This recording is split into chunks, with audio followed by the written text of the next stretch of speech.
reason we have this immigration problem, and I don't mean the one that Donald Trump defines as a problem or that others define as a problem on the far right who are reactionary, you know, Minutemen at the border. I'm talking about the reason we have a narrative problem around immigration and the reason we have such vitriol aimed at folks coming across the border. But keep in mind, only one border, right?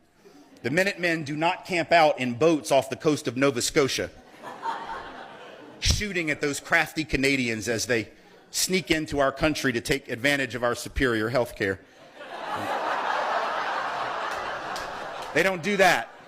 It's just down there at that other border, which I beg to remind you is an artificial border created at the outcome of a war, which was a war of aggression started on false pretense by this country. Not what they taught us in 8th grade, but now that is what happened. So really, folks are coming home. Can I get an amen? People are coming home.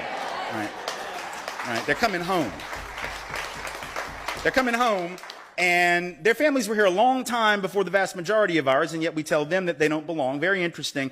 The reason this is even possible, though, is because of the narrative we've told about how we, and now I'm talking about those of us of European descent, because black folks know how they got here.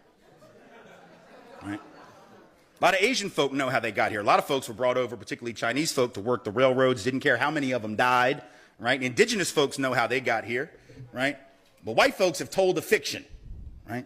White folks' story has basically been this: our people came for liberty and freedom.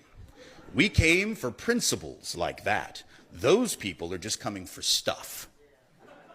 Right? That's what we say in so many words. We came for principles, they're coming for stuff. Let's clear this up. We did not come for liberty and freedom.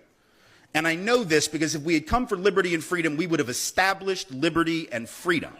And I don't just mean with regard to people of color, I mean each other. Like, white folks spent a lot of time in the colonies just trying to figure out who was the bigger witch, right? Like, we just would kill each other. You know, it wasn't like one big happy white family. It was just, you're not a good enough Christian. No, you're not a good enough Christian. No, you're not a good enough Christian. Now I'm going to drown you because you're a warlock. I mean, that was the kind of, like, in a nutshell, that was the colonial experience. So that was not Schoolhouse Rock, right?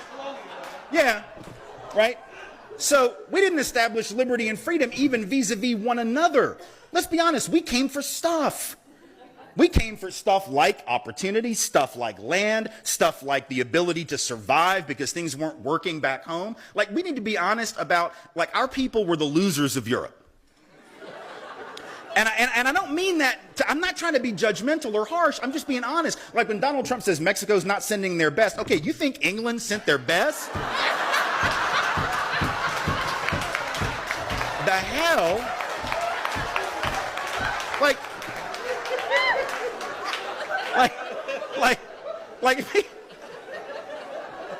y'all like that? Look, the people say, my family came over on the Mayflower. All right, shh.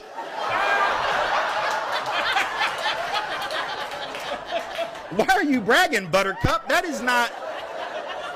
I don't know who was on the Mayflower, but I know who wasn't. The king. The king was not on the Mayflower.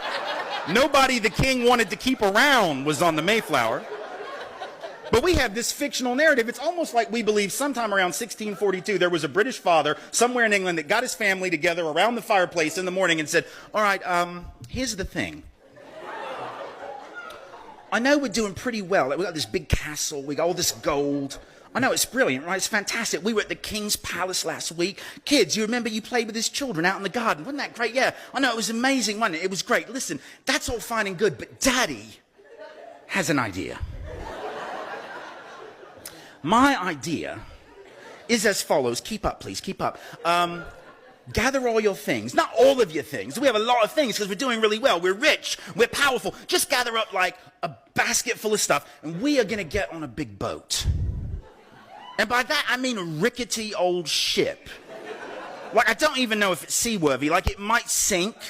We might drown, get eaten by sharks, get robbed by pirates, get scurvy, die a horrible, miserable death on the open ocean. However, and this is the important part, it will be an adventure. So what do you say? That didn't happen, right?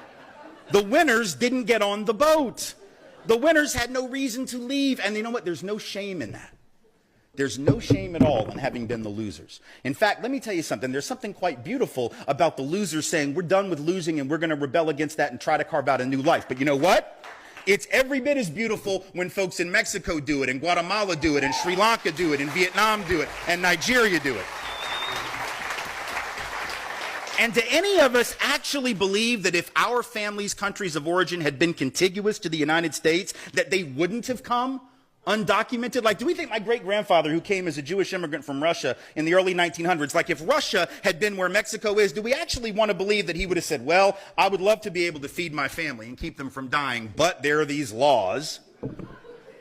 No. He would have done what he had to do. So this whole thing about documented and undocumented is this artificial narrative too. First of all, who's documented and who's not is the result of laws passed by people in power. It has nothing to do with inherent morality or ethics. It has to do with power, straight power relationships, and any of our families would have done the same thing to keep our families alive, right? But if we're not willing to critique that narrative, we can't see ourselves in them, and we can't see them in us or they in we. Once again, wasn't a good student, it's a grammar thing, but either one will work.